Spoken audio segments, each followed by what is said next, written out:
బంగారం కొనాలనుకునేవారికి నిజంగా ఇదొక అద్భుతమైన శుభవార్త. గత కొద్ది రోజులుగా ఆకాశమే హద్దుగా పెరిగిన పసిడి ధరలు ఇప్పుడు మళ్లీ నేలచూపులు చూస్తున్నాయి. గరిష్ట స్థాయిల నుంచి బంగారం, వెండి ధరలు వరుసగా పతనమవుతున్నాయి. అంతర్జాతీయ మార్కెట్లో ఔన్సు బంగారం ధర భారీగా క్షీణించడమే దీనికి ప్రధాన కారణం. మన దేశంలో కూడా పెళ్లిళ్ల సీజన్ మొదలవుతున్న తరుణంలో ఈ ధరల తగ్గుదల సామాన్యులకు పెద్ద ఊరటని చెప్పాలి. ఇక అసలు విషయానికొస్తే పసిడి ధరలు పడిపోవడానికి ప్రధాన కారణం ట్రంప్ ఇంపాక్ట్. అమెరికా అధ్యక్ష ఎన్నికల్లో ట్రంప్ విజయం సాధించినప్పట్నుంచి అంతర్జాతీయ ఆర్థిక ముఖచిత్రం మారిపోయింది. ట్రంప్ అనుసరించబోయే ఆర్థిక విధానాల వల్ల అమెరికన్ డాలర్ విలువ బలపడుతోంది. డాలర్ పెరిగితే సాధారణంగా బంగారం ధరలు తగ్గుతాయి. ఇన్వెస్టర్లు గోల్డ్ మీద పెట్టిన పెట్టుబడులను తీసి డాలర్ మీద లేదా స్టాక్ మార్కెట్ మీద పెట్టడానికి ఆసక్తి చూపిస్తున్నారు. దీనికి తోడు రష్యా, ఉక్రెయిన్, మిడిల్ ఈస్ట్ ఉద్రిక్తతలు కూడా కొంత తగ్గుతాయనే ఆశలు మార్కెట్లో నెలకొన్నాయి. ఫెడరల్ రిజర్వ్ వడ్డీరేట్ల నిర్ణయం కూడా బంగారం ధరలను ప్రభావితం చేస్తుంది. ఒకవేళ డాలర్ ఇలాగే స్ట్రాంగ్గా ఉంటే బంగారం ధరలు మరికొంత కిందకు వచ్చే అవకాశముంది. అయితే దీర్ఘకాలికంగా చూస్తే బంగారం ఎప్పుడూ సేఫ్ ఇన్వెస్ట్మెంటే. కాబట్టి భారీగా తగ్గిన ప్రతిసారి కొద్దికొద్దిగా కొనుగోలు చేయడం మంచిదని మార్కెట్ పండితులు సూచిస్తున్నారు. పెళ్లిళ్ళు లేదా ఇతర శుభకార్యాల కోసం బంగారం కొనాలనుకునేవారికి ఇది మంచి సమయమే. కానీ మార్కెట్ను నిశితంగా గమనిస్తూ నిర్ణయం తీసుకోండి.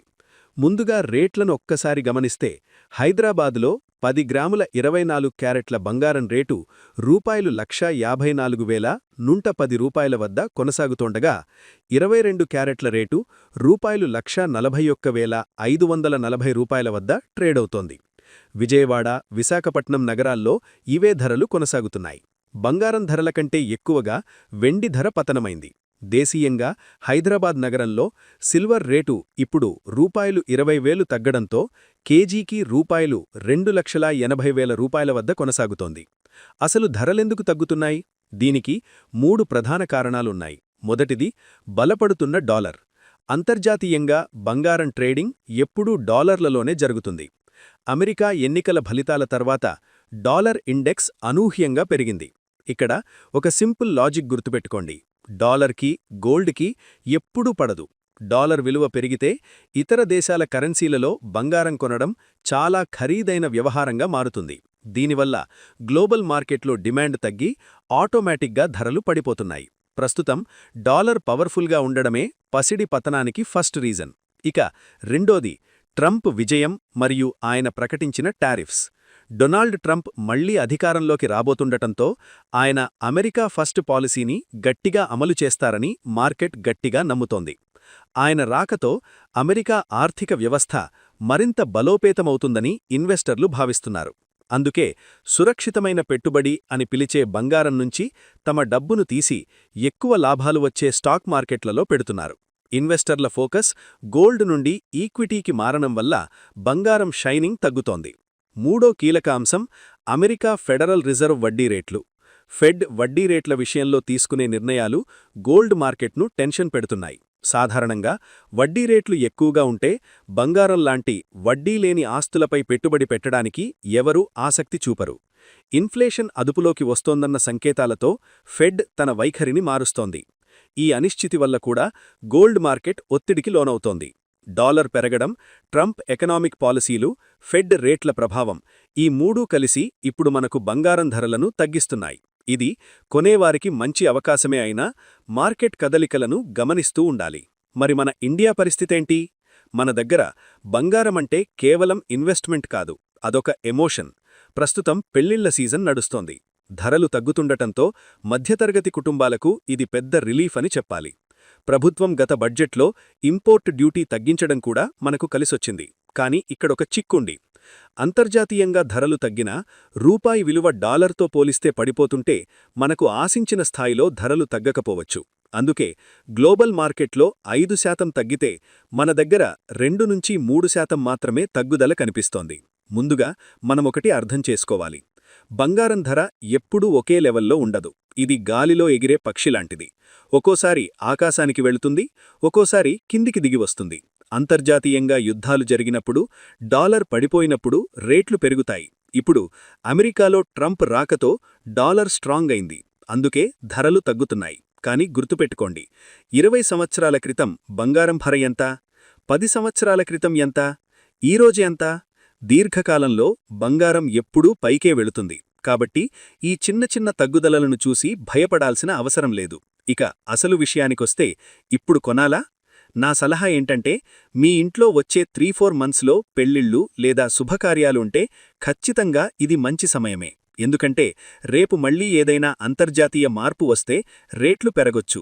కానీ మీ దగ్గరున్న డబ్బునంతా ఒకేసారి పెట్టి కొనేయకండి. దీన్నే యావరేజింగ్ అంటారు. ఉదాహరణకు, మీరొక 5 తులాల బంగారం కొనాలనుకుంటే, ఈరోజు ధర తగ్గింది కదా అని ఈరోజే అంతా కొనకుండా ఈరోజొక 2 తులాలు కొనండి. మళ్లీ వచ్చే వారం రేట్లు చూసి మరో 2 తులాలు కొనండి.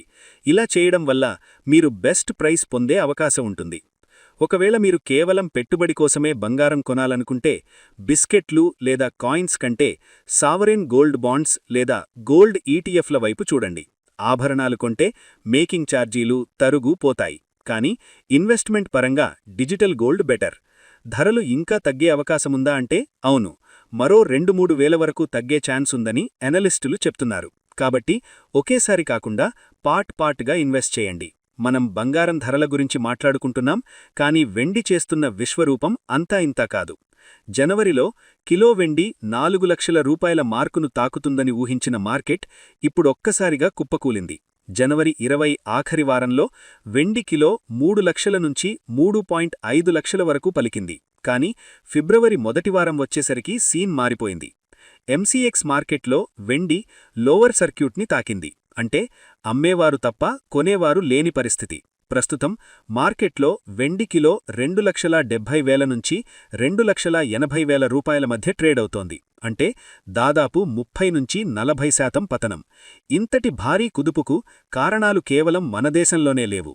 గ్లోబల్ మార్కెట్లో పెద్ద ఎత్తున మార్పులు జరుగుతున్నాయి. వెండి ధరలు తగ్గడానికి 3 ప్రధాన కారణాలున్నాయి. మొదటిది ట్రంప్ మరియు కెవిన్ వార్ష్ ఎఫెక్ట్. అమెరికా అధ్యక్షుడిగా ట్రంప్ బాధ్యతలు చేపట్టబోతుండటంతో ఫెడరల్ రిజర్వ్ చైర్మన్గా కెవిన్ వార్ష్ అనే ఆర్థికవేత్త పేరు వినిపిస్తోంది. ఆయన వడ్డీ రేట్ల విషయంలో చాలా కఠినంగా ఉంటారని మార్కెట్ భావిస్తోంది. దీనివల్ల డాలర్ బలంగా మారి వెండి మీద సెల్లింగ్ ప్రెషర్ పెరిగింది. రెండోది చైనా మార్కెట్ నెమ్మదించడం. ప్రపంచంలో వెండిని ఎక్కువగా వాడేది చైనా. అక్కడ ఇండస్ట్రియల్ డిమాండ్ తగ్గడం వల్ల కూడా వెండి ధరలు కిందకు దిగి వస్తున్నాయి. మూడోది ప్రాఫిట్ బుకింగ్. గత ఏడాది కాలంలో వెండి 100% పైగా లాభాలను ఇచ్చింది. అందుకే ఇన్వెస్టర్లు ఇప్పుడు తమ లాభాలను వెనక్కి తీసుకుంటున్నారు. దీనివల్ల మార్కెట్లో వెండి సప్లై పెరిగి ధర తగ్గింది. మరి వెండి ఇక పెరగదా అంటే ఖచ్చితంగా పెరుగుతుంది. ఎందుకంటే వెండి కేవలం నగలకే కాదు, భవిష్యత్తులో మనం వాడే ఎలక్ట్రిక్ వెహికల్స్, సోలార్ ప్యానెల్స్ మరియు ఏఐ డేటా సెంటర్లలో వెండి వాడకం తప్పనిసరి. అందుకే దీనిని వైట్ గోల్డ్ అంటారు. ఇప్పుడు తగ్గిన ధరలు మధ్యతరగతి వారికి ఒక మంచి అవకాశం. ఒకవేళ మీరు ఇన్వెస్ట్ చెయ్యాలనుకుంటే ఈ తగ్గుదలను వాడుకోండి.